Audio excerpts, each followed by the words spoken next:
Hello दोस्तों, नमस्ते। कैसे हैं? आशा करते हैं अच्छे होंगे। तो चलिए स्वागत करते हैं आपके अपने YouTube channel Awadh GS academy में। दोस्तों, मैं हूं अवध किशोर और आज आपके लिए लाया हूं ज्योग्राफी का एक महत्वपूर्ण भाग जिसका नाम है भारत की प्रमुख जलप्रपात। तो चलिए जानते हैं जलप्रपात के बारे में। देखिए, सबसे पहले हम जानेंगे जलप्रपात की परिभाषा। जलप्रपात की परिभाषा क्या होती है उसके बारे में हम जानेंगे। तो देखिए, जलप्रपात किसे कहा जाता है, अर्थात जलप्रपात से आप क्या समझते हैं। देखिए, इसका परिभाषा होगा पहाड़ी पठारी क्षेत्रों में ऊंचाई से तीव्र गति से नीचे गिरते हुए जल को जलप्रपात कहा जाता है। जलप्रपात किसे कहा जाता है, आप समझ गए।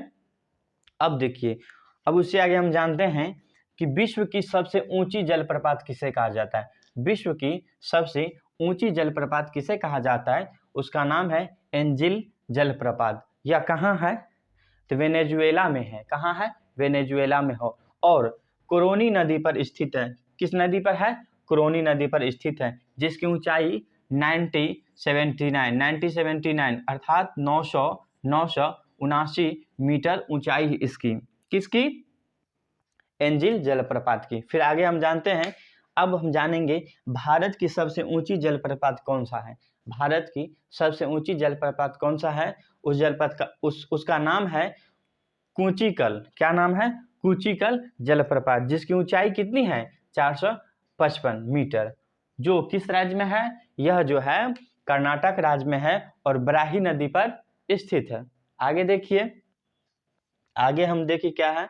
हाँ, भारत की सबसे बड़ी जलप्रपात। यहाँ पूछा है भारत की सबसे ऊंची जलप्रपात, तो कूचिकल जलप्रपात था। और यदि पूछ देगा आपसे कि भारत की सबसे बड़ी जलप्रपात, तो वो हो जाएगा हुंडरू जलप्रपात। कौन सा होगा, हुंडरू जलप्रपात, जो झारखंड राज्य में, किस राज्य में है, झारखंड राज्य में, और स्वर्णरेखा नदी पर स्थित है। किस नदी पर है, स्वर्णरेखा नदी पर स्थित है। आगे देखिए, हम जानते हैं, हाँ ये बात बहुत ही इंपॉर्टेंट है, जोग या गरसोप्पा जलप्रपात का नाम जो बदला गया है और उसका नया नाम जो रखा गया है महात्मा गांधी जलप्रपात।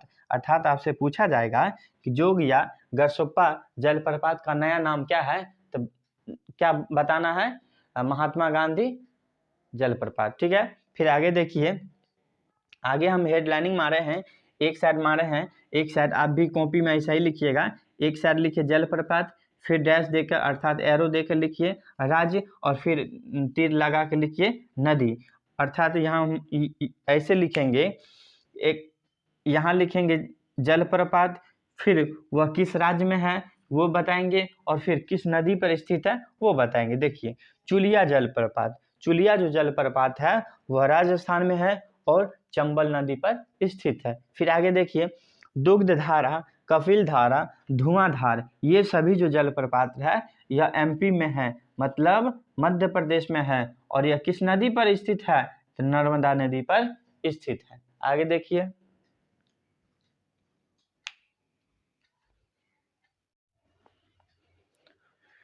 तो चलिए क्लास को आगे बढ़ाते हैं। अभी हम पढ़ रहे थे भारत के प्रमुख जलप्रपात के बारे में। तो चलिए एक एक करके हम जानते हैं कि कौन से जलप्रपात किस राज्य में और किस नदी पर स्थित है। तो सबसे पहले हम लेते हैं चचाई जलप्रपात। देखिए, ये जो जलप्रपात है यह एमपी में है, मतलब मध्य प्रदेश में है, और किस नदी पर है, बिहार नदी पर स्थित है। आपसे पूछा जाएगा कि चचाई जलप्रपात किस राज्य में है, तो मध्य प्रदेश में है। क्या जवाब देना है, मध्य प्रदेश में। और किस नदी पर है, किस नदी पर स्थित है, तो बिहार नदी पर स्थित है। फिर आगे हम देखते हैं दूध सागर जलप्रपात। देखिए, दूध सागर जलप्रपात के बारे में यदि आपसे पूछा जाएगा तो आपको जवाब देना है यह गोवा राज्य में है और मांडवी नदी पर स्थित है। किस राज्य में है, गोवा राज्य में और मांडवी नदी पर स्थित है। फिर आगे देखिए, जोग या गरसप्पा नदी, जोग या गरसप्पा जलप्रपात जो है यह कर्नाटक राज्य में है। किस राज्य में है, कर्नाटक राज्य में है और शरावती नदी पर स्थित है। आपसे यदि पूछा जाएगा तो ये बोलना है। ठीक है, आगे देखिए, गोकक जलप्रपात, ये जो जलप्रपात है कर्नाटक राज्य में स्थित है और घाटप्रभा नदी पर है। किस नदी पर है? घाटप्रभा नदी पर। फिर आगे देखिए हुंडरू जलप्रपात। यदि आपसे पूछा जाएगा कि हुंडरू जलप्रपात किस राज्य में है और किस नदी पर है, तो राज्य होगा झारखंड और नदी होगा स्वर्णरेखा। अर्थात आपसे यदि पूछा जाएगा कि हुंडरू जलप्रपात किस राज्य में है, तो झारखंड राज्य में, और किस नदी पर स्थित है, तो स्वर्णरेखा नदी पर स्थित है। फिर आगे देखिए डुडुमा जलप्रपात। ये जो जलप्रपात है ओडिशा राज्य में है और मुचकुंड नदी पर स्थित है। किस नदी पर स्थित है? मुचकुंड नदी पर स्थित है। फिर आगे देखिए चित्रकूट जलप्रपात। चित्रकूट जलप्रपात के बारे में यदि आपसे पूछा जाएगा, जवाब देना है छत्तीसगढ़ राज्य में है और इंद्रवती नदी पर स्थित है। फिर आगे देखिए सारनी जलप्रपात। सारनी जलप्रपात के बारे में यदि आपसे पूछा जाएगा तो इसका आंसर होगा, किस राज्य में पूछा जाएगा, तो झारखंड, और किस नदी पर है, तो शंख नदी पर स्थित है। किस नदी पर स्थित है? शंख नदी पर स्थित है। आगे देखिए गौतम धारा जलप्रपात। ये जो जलप्रपात है यह झारखंड राज्य में स्थित है और किस नदी पर पूछेगा, तो रारू नदी पर स्थित है। किस नदी पर स्थित है? रारू नदी पर स्थित है। फिर देखिए आगे दसम जलप्रपात। दसम जलप्रपात भी जो है झारखंड राज्य में है और किस नदी पर है? कांची नदी पर है। तो आशा करते हैं कि ये वीडियो आपको अच्छा लगा हो। यदि अच्छा लगा हो तो चैनल को, यदि आप इस चैनल पर नए हैं तो प्लीज़ चैनल को सब्सक्राइब कीजिए, लाइक कीजिए और बेल आइकन को घंटी को दबाना मत भूलिए, क्योंकि जो भी हम नया वीडियो आपके लिए लाएंगे तो उसका नोटिफिकेशन आपके पास पहले पहुंच जाए। तब तक के लिए जय हिंद।